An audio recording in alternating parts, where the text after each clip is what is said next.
Salut les amis! Alors, pour répondre à la question que j'avais demandé, à savoir quelles étaient les pierres que je vous avais montrées. Donc là, vous voyez, j'en ai rajouté d'autres, parce que j'en ai reçu d'autres. Et donc, je vais vous donner la réponse, parce qu'à mon avis, vous auriez jamais trouvé. Enfin, il y en a qui étaient pas trop loin de trouver, mais c'était pas la bonne réponse, il y était presque. Je pensais qu'il allait trouver quand je lui ai dit tu y es presque, mais il n'a pas insisté et c'est dommage parce qu'il aurait pu trouver. En fait, il m'a dit c'est des pierres de synthèse.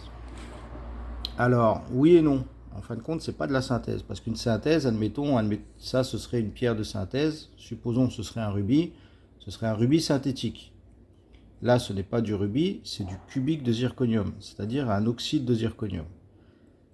Et de ce fait, c'est une pierre créée par l'homme, mais ce n'est pas une pierre de synthèse qui est faite pour remplacer, pour substituer, je vais dire, une pierre naturelle. C'est une pierre de laboratoire qui a été inventée en laboratoire, qu'on ne trouve pas dans la nature et qui de ce fait n'est pas une pierre dite de synthétique à proprement parler. C'est un cubique de zirconium. C'est une pierre synthétique sans en être une. On peut aussi dire que c'est une pierre d'imitation, parce que franchement, en fin de compte, si vous voulez, quand j'ai commandé ces pierres, c'est que je voulais voir si elles pouvaient passer pour des autres types de pierres par rapport aux couleurs. Et franchement, il y a certaines, je suis bluffé. Mais qu'on a l'œil, qu'on a l'habitude de regarder les pierres naturelles comparées au cubique, on voit quand même qu'il y a certains trucs qui fait que c'est reconnaissable.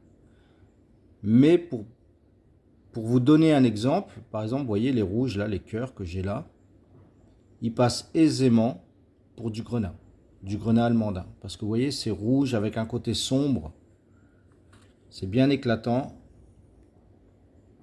et ça passe aisément pour du grenat à l'amandin. Vous voyez? Bon, le blanc, on pourrait dire ça passe pour du diamant, mais bon, je pense pas. Personnellement, le diamant, j'ai pas fait attention, donc je pourrais pas vous dire. Mais je sais pas si on pourrait cataloguer ça comme du diamant, mais peut-être une pierre incolore. Le béryl, non, ça passerait même pas pour du béryl. Mais le rouge, il passe aisément pour de l'alamandin. Celle-là, elle passe tranquille elle peut passer facile pour un saphir sombre, bleu sombre. Parce que là, on voit mal hein, sur la vidéo, mais il y a des éclats, franchement, c'est impressionnant. Ça passe bien pour une topaze suisse, là. Vous savez, celles qui sont bien bleues, bien irradiées, là. Elle passerait tranquille pour une topaze. Bon, ça passerait pour de l'améthyste. Ça passerait facile pour un héliodore. Un béryl jaune, ici de la citrine, ici de la topaze impériale. Sachant que c'est tout du cubique. Hein. Donc là, on aurait encore le grenat allemandin. La rose pour une kunzite ou une morganite. Ça, pour une olivine, ça passe tranquille.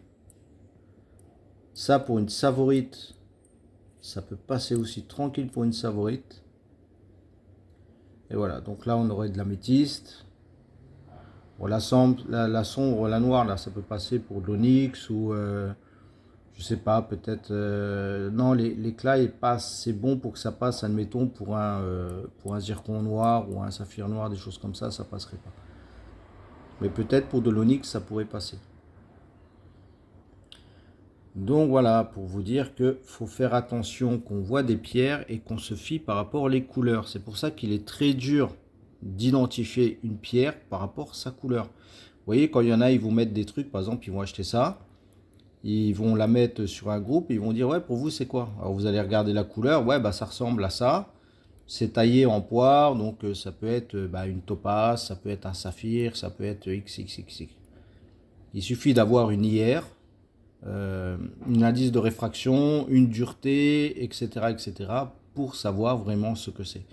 Tant que vous n'avez pas ces informations, ce n'est que de la spéculation.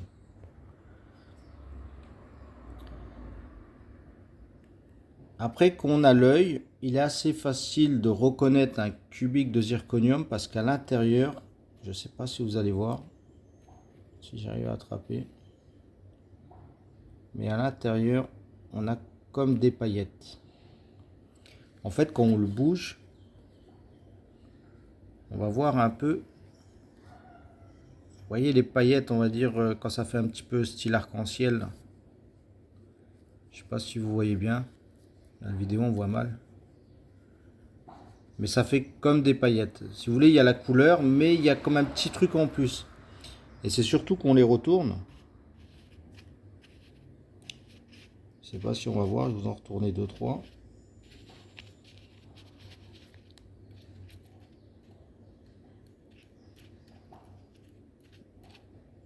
Voilà. Et quand on les retourne, en fin de compte, elles vont avoir comme un éclat métallique. Vous voyez là sur la violette, là, celle qui passe pour une améthyste, vous voyez les facettes quand elles brillent comme ça. Là on voit pas bien, même sur le cœur, on voit un peu que ça brille.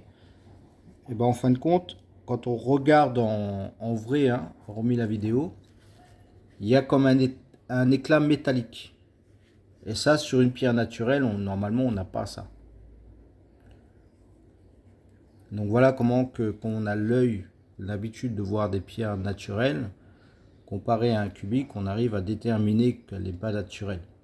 Et il y a aussi plusieurs choses qui devraient vous sauter à l'œil.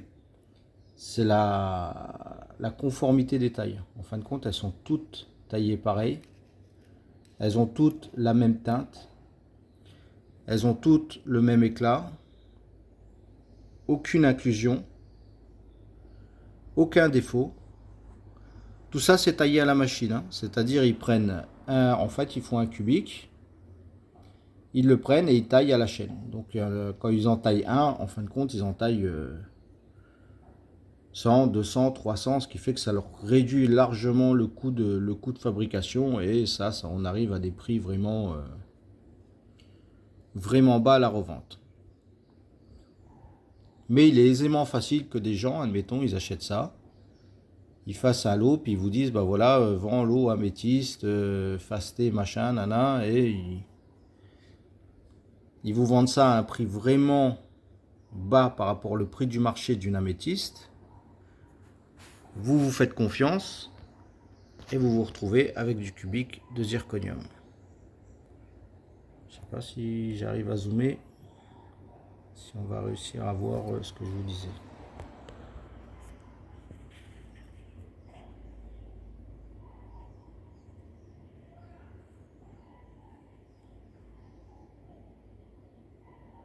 Vous voyez? Vous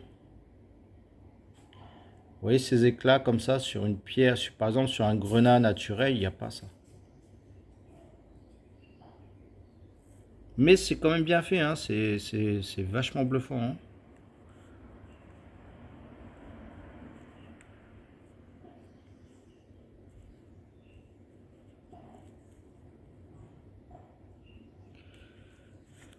Donc voilà, c'était du cubique de zirconium. Et vous savez aussi ce qui vous a mis en défaut, c'est avec toutes les vidéos que je vous ai fait, vous avez, entre vous et moi, il y a comme une confiance qui s'est installée. Je vais laisser ça. Il y a comme une confiance qui s'est installée et vous vous êtes dit, bah, je peux faire que du truc, je peux vous présenter que des pierres, entre guillemets, naturelles ou de qualité, enfin, etc., etc. Mais moi, je voulais vraiment, en fin de compte, quand j'ai commandé ces pierres-là, je voulais vraiment voir s'il était possible de tromper un acheteur avec ce type de pierre.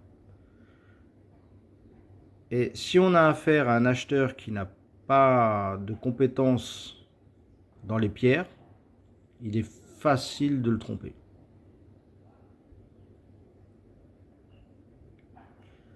Après là j'ai commandé aussi des opales, donc je vais attendre de recevoir les opales, donc c'est des opales de synthèse, hein. Je vais essayer de voir s'il y a les feux, tout ça là, si c'est de la bonne qualité ou pas. Et il faut que j'essaye de trouver des pierres de synthèse